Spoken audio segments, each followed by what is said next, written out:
Täna varahommikul toimus Tallinna lennujaamas võitmatute mängudel osalejate teele saatmine. Sellel aastal toimuvad võitmatute mängud 23.–30. septembrini Torontos, Kanadas. Kanadasse sõitev Eesti võistkond on sellel aastal 15-liikmeline, 12 meest ja 3 naist. Kokku osaleb mängudel üle 550 inimese 17 erinevast riigist. Eesti on osalenud mängudel alates nende loomisest 2014.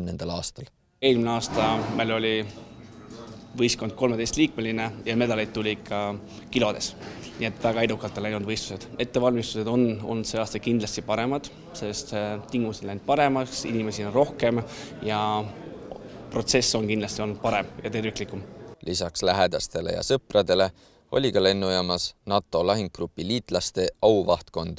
So we're here today to sort of wish the very best to the Estonian Invictus team, and we're here because we've got such a shared history over many years now, and we want to sort of honour the shared sacrifice across all the nations that are sending teams to Invictus this year in Toronto. Võitmatute mängud ehk Invictus Games on võistlus, mille osalejad on mehed ja naised, kes on teinud oma riigi ees suuri ohverdusi. Võistlejate moto defineerib ja peegeldab mängude põhieesmärki.